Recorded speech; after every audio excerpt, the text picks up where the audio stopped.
Boa noite, igreja. Com muita felicidade que eu venho estar aqui. Aceitei o convite do pastor Denilson.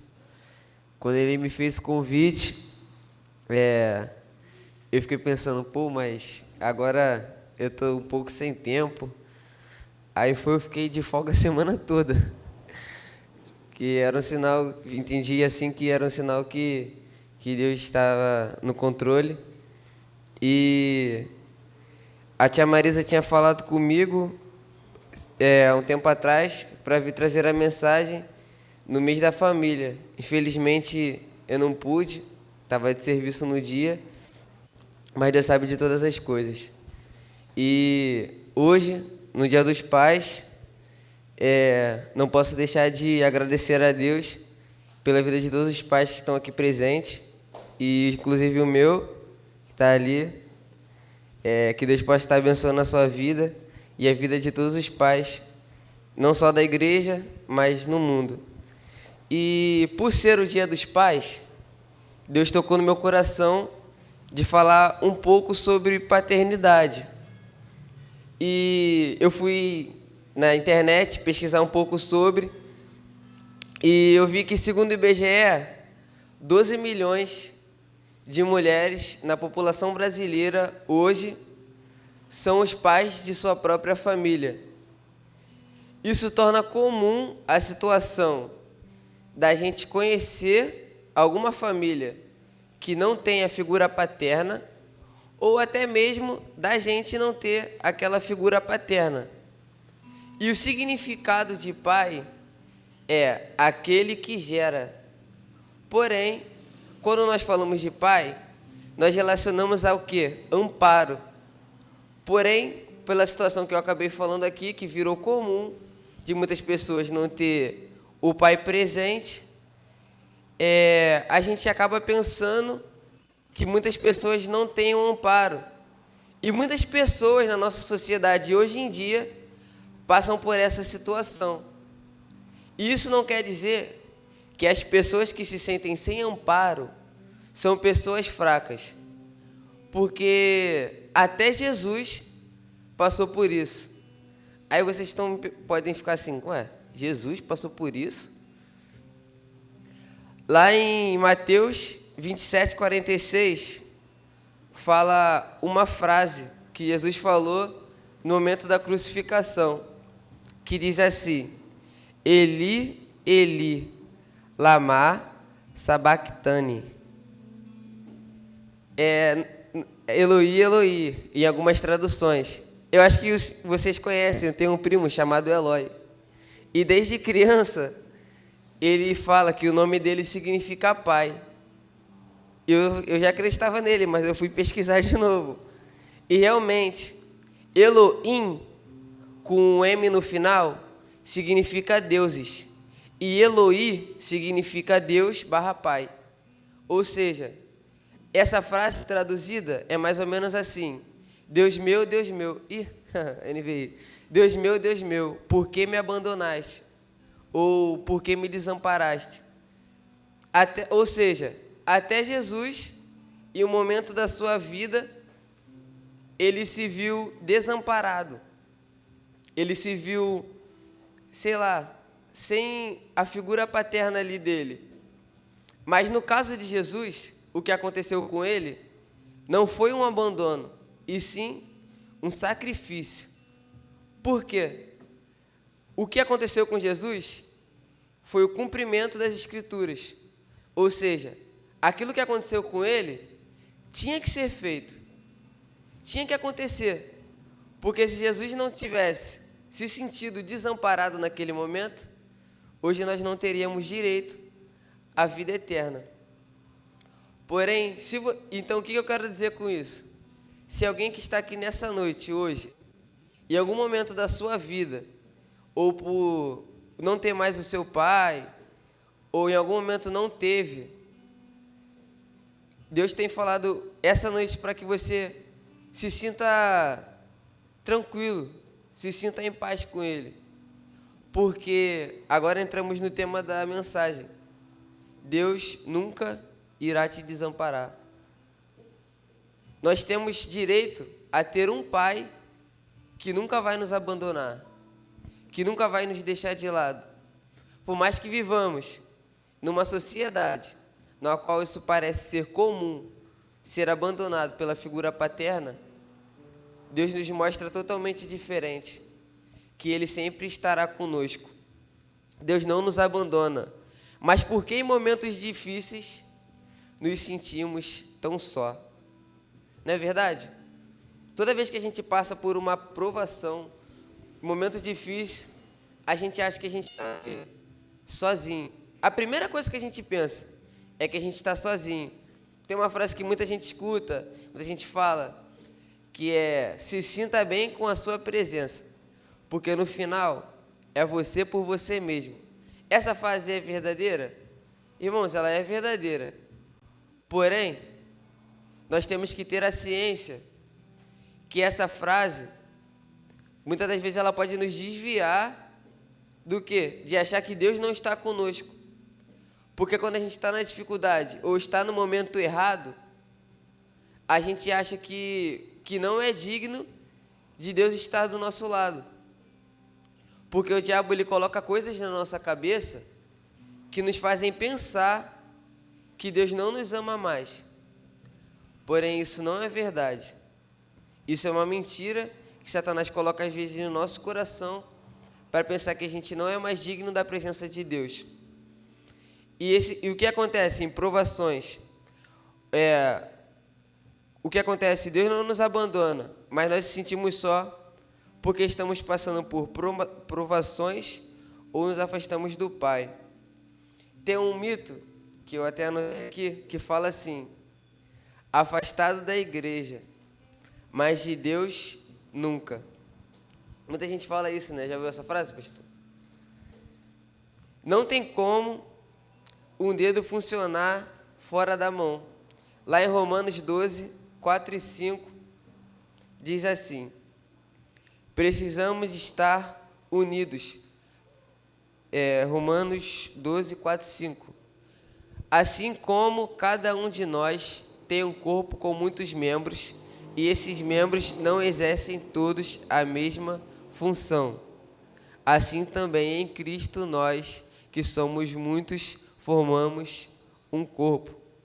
Ou seja, essa frase, ela já está desmistificada. Por quê? A palavra de Deus fala em Romanos que nós somos o quê? Um corpo. E não tem como um corpo funcionar sem parte dele. Na verdade, ele até funciona, mas ele funciona com o quê? Deficiência. A pessoa que ela não tem parte do seu corpo, ela funciona com certa deficiência. Precisamos estar unidos para não se afastar da proteção do Pai. Um dos atributos que a figura paterna pode nos fornecer é proteção. Mas assim como nós vimos na peça, na família que estava aqui no controle, o pai estava no controle da situação, a primeira coisa que eles tiveram aqui foi o quê? Comunicação. E a segunda foi que ele sabia aonde seu filho estava indo. Ele sabia o que estava acontecendo. Ele sabia aonde estava a parte do seu corpo. Já no segundo exemplo, ele já não tinha controle da situação. Ele não sabia onde estava a outra parte do seu corpo. O que eu quero dizer com isso? Que nós precisamos estar unidos como igreja para nós mantermos a chama acesa. Eu sempre escuto desde muito novo, não desde pequeno porque eu não cresci, que se você pegar uma fogueira e tirar uma parte dela, uma madeira daquela ali que está pegando fogo, o que vai se apagar primeiro? Aquela madeira ou a fogueira? Não, aquela madeira. Porque está sozinha. Ou seja, nós precisamos um dos outros para termos a proteção de nosso Pai. Lá em Salmos 119, 11.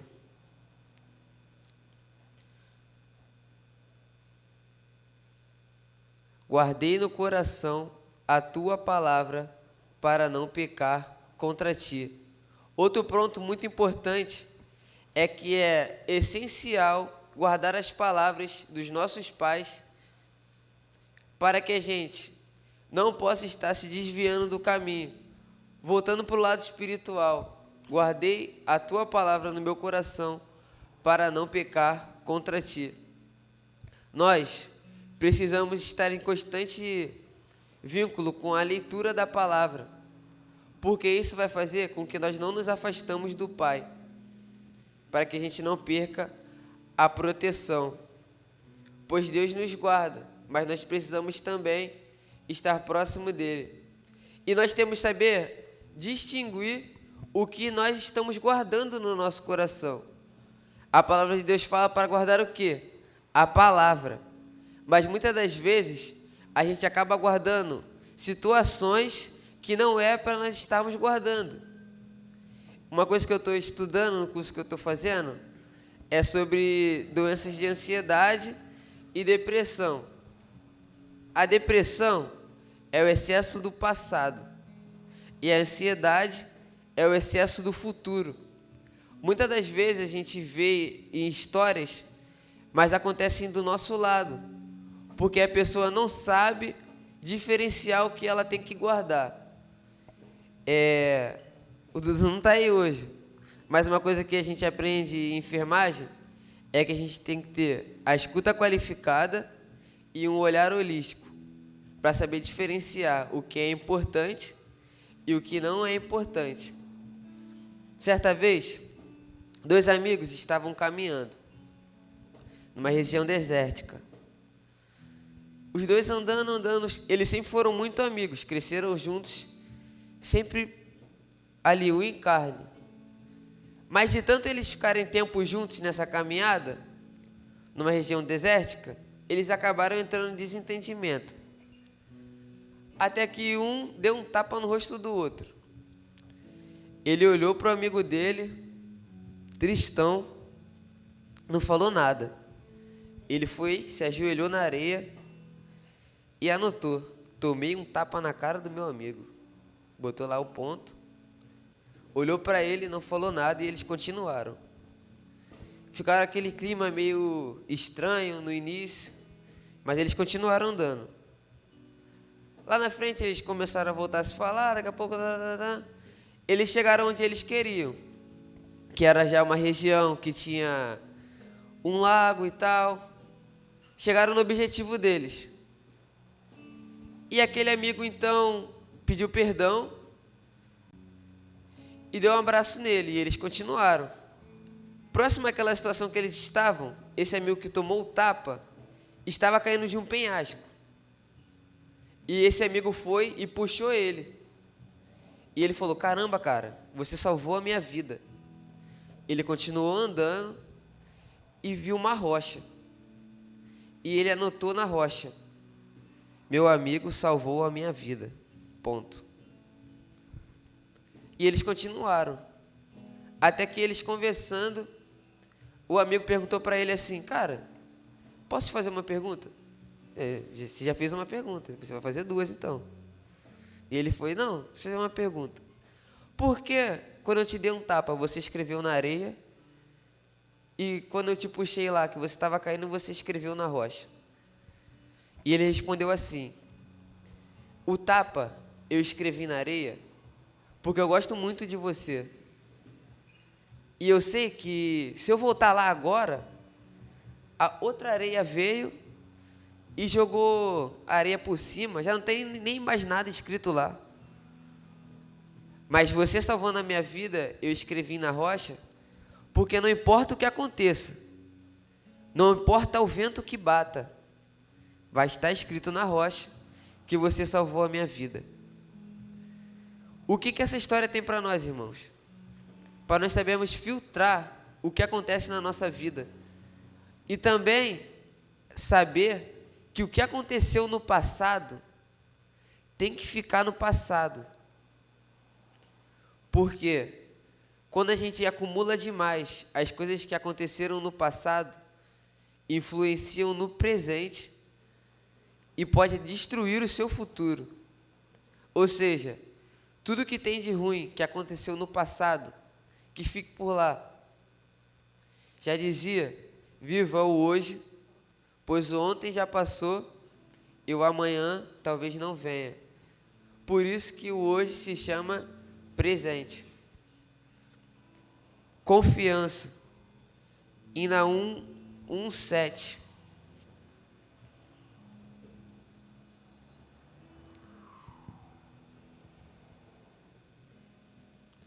O Senhor é bom, um refúgio em tempos de angústia. Ele protege os que nele confiam. Senhores, Deus está sempre pronto para nos abençoar, para nos dar aquilo que Ele tem nos prometido. Porém, nós devemos confiar nele. Voltando na segunda coisa que nós falamos sobre provação, na primeira, né? Sobre provação, a gente tem que tomar bastante cuidado, né, pastor? Com o que a gente pede a Deus. Porque se nós queremos fortalecer a nossa confiança em Deus, só tem como fortalecer algo trabalhando naquilo.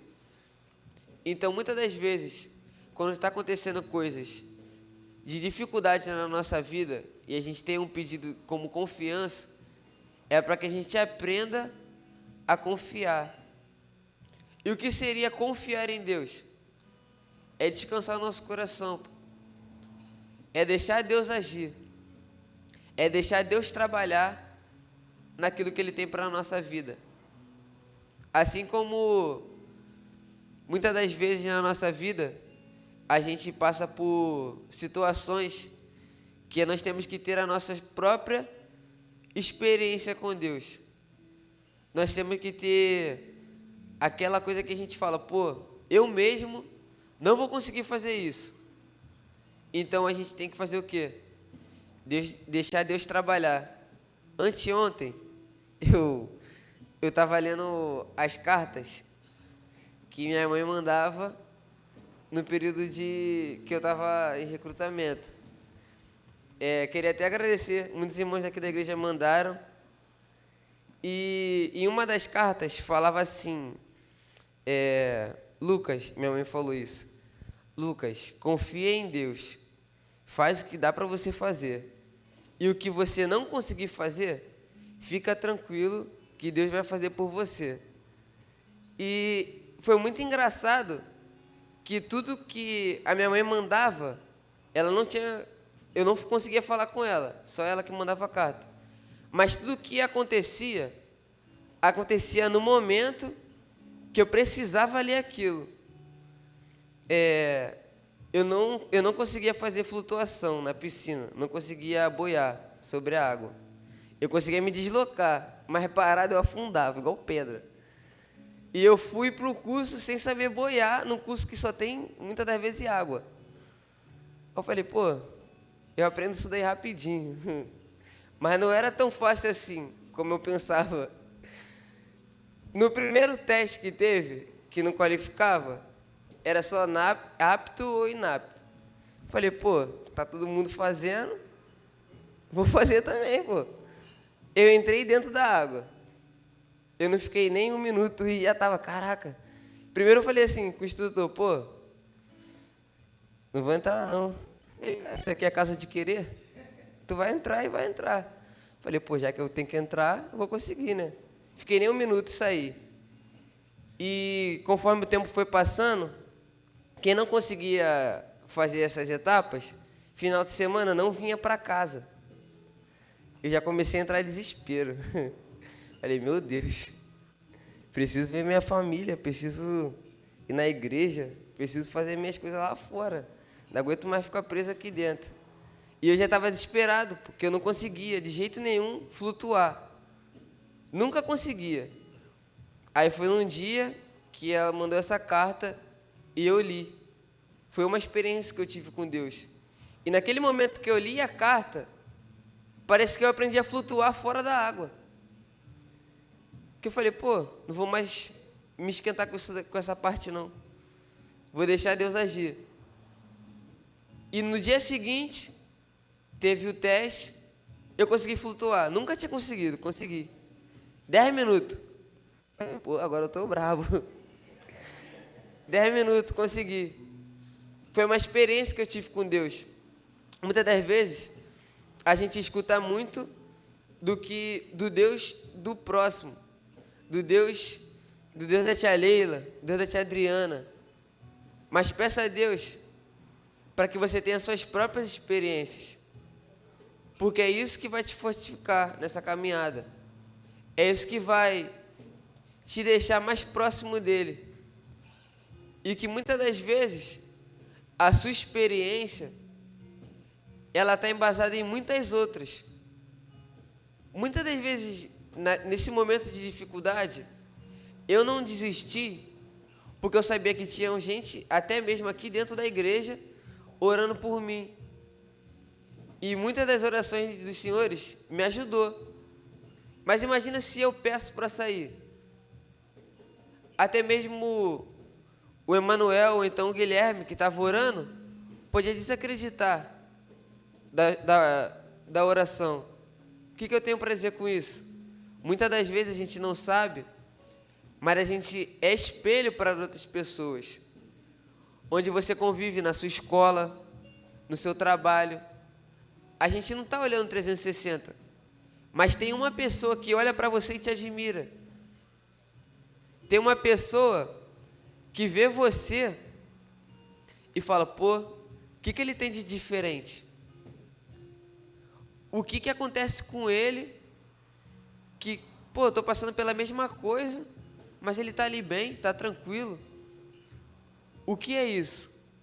E é isso que vai nos diferenciar. É Deus, o nosso contato com Deus, as nossas experiências com Deus. Porque Ele sempre vai estar no momento, independente da dificuldade. Se você tem uma história que também escuto muito aqui na igreja, já escutei muito há tempo atrás, que um cara começou uma caminhada com Jesus, no deserto também. Nessa caminhada, chegou uma hora que ele não estava mais vendo as pegadas de Jesus do lado dele. E lá na frente, é o pastor que falou, né? E lá na frente, ele viu de novo. E quando ele foi mais à frente, ele parou de ver. E lá na frente ele viu. Quando ele viu, ele chamou. E Deus foi até ele. Jesus foi até ele. E ele questionou a Jesus. Por que em certos momentos da vida dele, ele não via Deus do lado dele? Não via Jesus do lado dele. E Jesus respondeu para ele. Nesses momentos que você não vê a pegada, não são as minhas, mas sim as suas, que no momento de dificuldade eu te carrego no colo. Ou seja, Deus está sempre do nosso lado. Deus quer sempre o nosso bem. E a vontade de Deus é o quê? Boa, perfeita e agradável. Se cada um de nós botarmos a nossa vida, Deus no centro da nossa vida, as coisas começam a fluir. As coisas começam a dar certo. Nós não seremos ricos. Hoje na EBD o pastor falou sobre isso. Que não existe essa teoria da prosperidade que tanto pregam. Jesus não é um banco, que a gente vai botar 10 mil e vamos ficar milionário. Deus nunca prometeu vida fácil para nós. Ele passou por dificuldades. Por que nós passaríamos por uma vida fácil? Mas Deus diz que, apesar de tudo estar difícil, apesar de as coisas parecerem que, ao nosso ver, não vai dar certo, nós viveremos em meio ao caos, paz.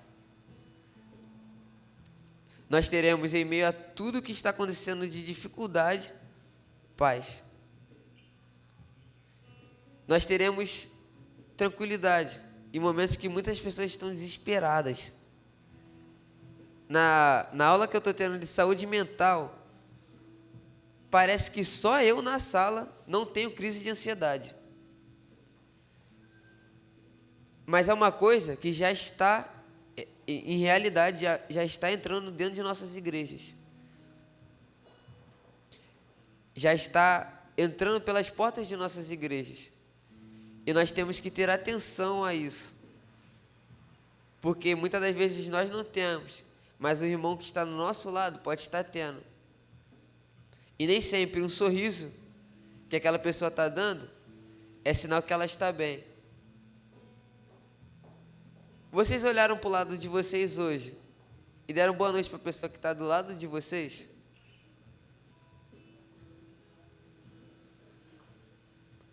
Porque a gente tem que ter esse convívio de estarmos em corpo, porque longe um do outro as coisas não fluem. Isso foi o que Deus colocou no meu coração para estar trazendo nessa noite. Se eu não falo isso, a minha avó vai me bater. Que Deus possa estar completando o que eu não falei no coração dos irmãos.